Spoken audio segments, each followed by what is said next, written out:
Estamos ahora en el tema central de esta semana, que estamos hablando de ese personaje bíblico tan especial, sobre todo en el Adviento, quien es Juan el Bautista, y para ello traímos a Omar Arbaje, quien no es parte de este hermoso programa. ¿Verdad que sí, Omar? Claro que sí. Bienvenido. Muchas gracias. Un placer siempre estar aquí con ustedes. Y qué bueno que está por aquí con nosotros porque, como bien dice Hilda, hemos escuchado hablar mucho de Juan el Bautista y tal vez hemos escuchado mucho hablar lo común de él.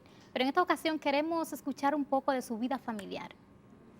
Su vida familiar también, porque tú sabes que nosotros estamos trayendo unos cuantos personajes aquí al programa, pero queremos oír lo que generalmente no escuchamos. Háblanos un poquito de Juan el Bautista, Omar. ¿Quién fue Juan el Bautista y por qué es una persona tan importante en el Adviento? Bueno, según la revelación, según las Sagradas Escrituras, Juan el Bautista es el precursor de nuestro Señor Jesucristo. Es el que anuncia la llegada del Mesías. Y yo lo que quiero resaltar, porque ya eso lo hemos oído, así como a manera de romper el esquema, él anuncia al Mesías, pero ya el Mesías adulto que salva. Nosotros lo ponemos como anuncio del Mesías que viene pequeño, pero es que el Adviento es justamente el recuerdo de la primera venida, pero es también preparación para la segunda. Y a propósito de eso, nuestro Señor Jesucristo dice de San Juan el Bautista que Él es uno de los más grandes aquí en la tierra, sin embargo es de los más pequeños en el reino de los cielos, porque haciendo todo lo que hizo, sacrificándose como lo hizo, es lo menos que un cristiano puede hacer. En ese sentido, ¿cómo podemos definir la misión la misión pastoral de Juan Bautista frente a Jesús y frente a nosotros también? Interesante pregunta, porque si él estaba mandado a preparar el camino del Señor, el camino que él lo preparaba a través de la conversión. Él predicaba un bautismo de conversión, es decir, vengan, escuchen lo que tengo que decir, arrepiéntanse y luego entonces busquen del Mesías, que normalmente en el pueblo de Israel ocurría al revés. Exacto. Buscaban del Mesías y a través del Mesías querían la conversión. No, y era diferente a los apóstoles. Sí. Los apóstoles predicaban un Jesús que ya conocían. Sí. Sin embargo, Juan el Bautista predicaba un Jesús que no conocía.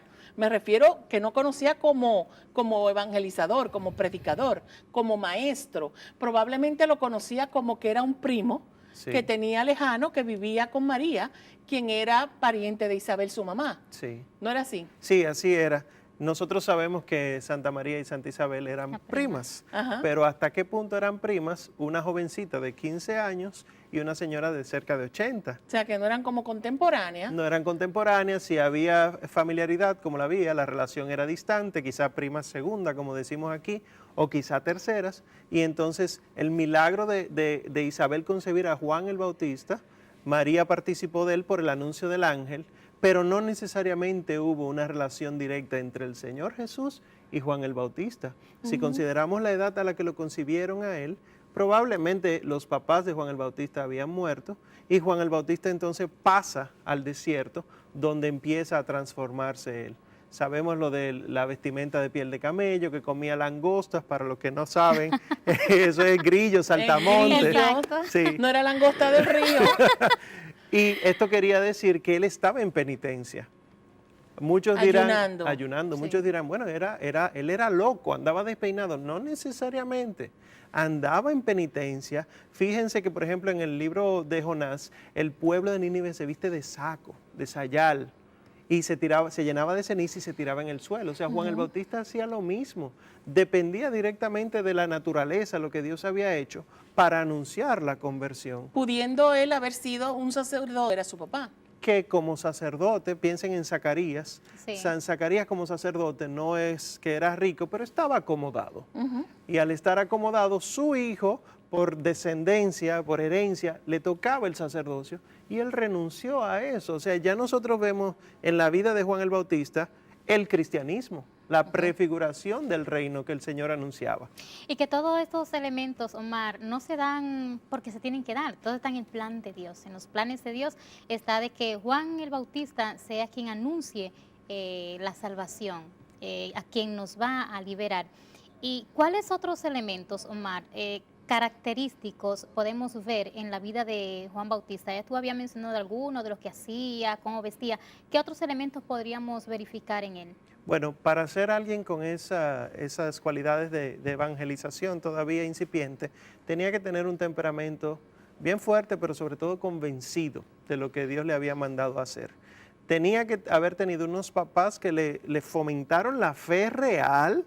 Es cierto que el niño saltó de gozo en el vientre de Isabel, pero va más allá. Isabel y Zacarías tenían que haberle fomentado la fe para que él estuviera tan convencido de que venía el Mesías mientras él estaba vivo, para que cuando él viera al Señor Jesús, él dijera, ese es el Cordero de Dios. O sea, no solamente temperamento, sino fe, una convicción bien profunda de lo que iba a acontecer y además un compromiso, porque él decidió no casarse, él decidió no tener familia y él decidió enfrentar incluso al rey. Al rey Herodes lo enfrentó. Inclusive porque la esposa de Herodes como que se empecinó con él, le cogió con él, porque parece ser que era un tipo guapo, ¿no? Que era buen mozo. Había un tema político, religioso de por medio, además, porque Herodes sabía que él no debía estar con esa mujer, era la mujer del hermano. O sea, estaban cometiendo adulterio. Exacto. Y dice el texto que Herodes lo sabía y le tenía miedo a Juan. Porque él lo denunciaba Claro. como un pecado que era. Pero Herodías no. Herodías le sembraba el odio a su hija para que entonces luego sucediera lo que sucedió. Entonces, ¿por qué enfrentó Juan el Bautista a Herodes? Por el pecado. Pero ¿qué había más también de por medio? Que al él dejar a su mujer para unirse con la mujer de su hermano, que estaba en otra región de Israel, estaba hablando de una, diríamos, confusión de la fe. O sea, la fe de Israel, ya no importa que nosotros estemos aquí donde está la verdadera fe, el templo, Jerusalén. No, podemos mezclarnos con quien sea. Y eso en tiempos de Jesús era una herejía bien fuerte, porque había un solo lugar donde estaba el Señor. Definitivamente, yo pienso, o sea, te pregunto también, ese tiempo que Jesús en el vientre de María e Isabel con él en el vientre, ¿cuánto tiempo fueron? 6 meses, ¿no? Sí, 6. En la visita, sí. La visita, 6 meses. Cuando la Virgen visita a Isabel, ya tenía 6 meses de embarazo. Y ella estuvo hasta el parto. Hasta el parto. O sea que estuvo 3 meses y pico. Sí. Entonces yo siento que eso fue un tiempo en que esos dos bebés de alguna manera estaban conectados. Ese sentir, él saltó cuando llegó Jesús en el vientre de María y luego se quedaron juntos por mucho tiempo. ¿Qué habrá pasado cuando Juan el Bautista ve que Jesús se acerca al río para ser bautizado? ¿Qué tú piensas que pasó? Bueno, hablando en el sentido espiritual, tiene que haber habido una conexión bien fuerte, porque Lucas pone que la Virgen se quedó 3 meses, la simbología de 3 días en el sepulcro, luego resucitar. O sea, que sí verdaderamente hubo un intercambio espiritual de crecimiento. De dos bebés. Cuando Juan el Bautista ve al Señor en el Jordán, lo reconoce. Y dice el texto que lo reconoció, quizá porque lo haya visto antes, pero se refiere al reconocimiento espiritual. ¿Qué llevaba a nuestro Señor que lo identificaba? Porque recordemos que nuestro Señor, aunque para nosotros es imponente, para la época era uno más. Y era alguien que era con su autoridad, que convertía. Pero su presencia, o sea, era un judío. ¿Qué hizo? ¿Qué tenía? No sabemos, y ahí es que reside el misterio, que este hombre que era rico renunció para ser predicador de conversión, lo reconoce a este pobre. Miren que son opuestos la vida de Juan el Bautista y nuestro Señor.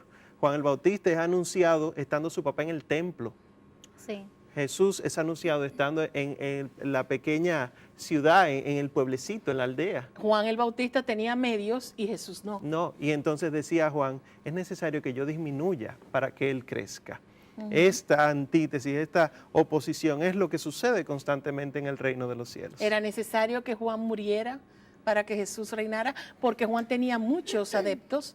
Como maestro, que lo tenían como maestro, él tenía muchos seguidores. Y es muy curioso porque en los Hechos de los Apóstoles se habla todavía de los seguidores de Juan. O sea que sí había muchos adeptos, muchos seguidores de Juan. Y precisamente, Omar, sobre eso, quería preguntarte, o quiero preguntarte, ¿cuáles fueron los personajes que influenciaron más en la vida de Juan Bautista?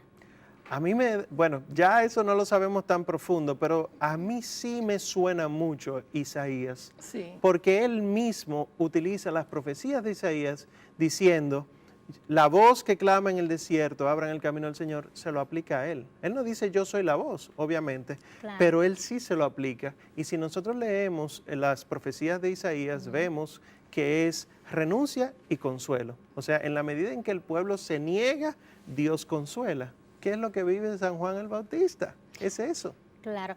Juan el Bautista es un personaje del Adviento y creo que uno de los personajes principales, al igual que otros. ¿De quién él recibió estas enseñanzas para poder predicar?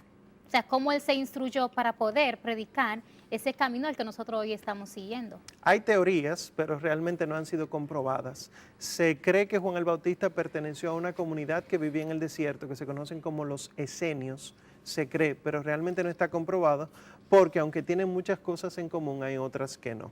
Sin embargo, Juan el Bautista además tenía el testimonio, y esto lo hablo totalmente a nivel espiritual, el testimonio de que él, teniendo 6 meses de concepción, recibió el Espíritu Santo. Porque ¿cómo va a saltar alguien de gozo Claro. si el gozo solo procede de Dios? Amén. ¿Y qué dijo la Virgen María al entrar y saludar a su prima? Fue Shalom, la Exacto. paz. Y transmitió el Espíritu Santo. O sea, que desde el punto de vista espiritual ya tenía el Espíritu Santo actuando en Juan el Bautista. Y por eso entonces pudiéramos decir que el bautismo que hizo Juan con nuestro Señor tenía la autoridad para hacerlo. Además de que el Señor dijo, conviene que sea así, Juan tenía el Espíritu Santo para poder hacerlo. Eso es muy hermoso. Yo no había pensado en eso nunca. Realmente es cierto. Sí. Si nosotros hoy pudiésemos recibir un mensaje de Juan el Bautista, ¿cuál tú crees que sería? El mismo que ha anunciado la Virgen en todas sus apariciones. Conviértanse y crean en el Señor. El proceso de convertirse no es ya ahora, sino que es un proceso constante. Y la conversión, como muchos hemos oído, es metanoia, es un cambio de mentalidad, de actitud, más que de lo poético que decimos de corazón. Es transformar nuestra vida y que si yo tengo, que yo no esté tan apegado al tener, que si el Señor me dice suelta, yo pueda soltar, porque al final es vacío que nos vamos. Y diría Santa Teresita del Niño Jesús, es con las manos vacías que quiero llegar a tu presencia para que tú puedas llenarla, porque si estuvieran llenas, no pudieras llenarla, Señor. Y para finalizar, Omar, ¿por qué tú crees que Juan el Bautista es tan importante litúrgicamente en este tiempo? ¿Por qué? La iglesia de 2000 años de inspiración del Espíritu Santo no es tonta, es muy sabia. Y la Madre Iglesia ha puesto el anuncio de conversión antes de Navidad, porque a muchos se nos olvida que aunque celebramos el nacimiento del Señor, lo importante es el nacimiento aquí. Y diría Benedicto XVI, si según la carne, una sola es madre de Cristo, según la fe, todas las almas engendran a Cristo. Pero ¿dónde va a nacer? ¿En qué pesebre nacería el Señor? En el pesebre que esté dispuesto. Porque, que sea humilde. Claro, porque ¿cuántas casas no había en Belén? Sin meterme en el tema de la Navidad, ¿verdad? Pues eso es lo que dice Juan el Bautista. No es renuncia a todo y quédate vacío. No, es que aún teniendo cosas, nada de eso sea apego, porque hay que hacerle espacio al Señor. Y el Señor, no muchas veces, siempre viene en el pobre, en el necesitado, en el enfermo. Qué hermoso. Yo creo Sí. que ahí terminamos. No hay más que agregar. Siempre está en el pobre, en el enfermo, en el necesitado. Y aunque Juan el Bautista propiamente no estuvo presente en el ámbito del nacimiento en el Belén, en ese pesebre, es la voz que llama a allanar caminos para recibirlo a Él. Recibirlo a Él. Lo que nosotros hacemos hoy, esperar la segunda venida. Recibirle a Él. Igual tenemos que prepararnos. Esto es una celebración de cumpleaños, pero tenemos que seguir preparándonos para la segunda venida. ¿No es así? Así es. Gracias, Omar. A ustedes. Gracias por estar con nosotros nuevamente. Tus visitas son muy enriquecedoras y ustedes sigan consiguiendo sus huellas porque tenemos mucho más.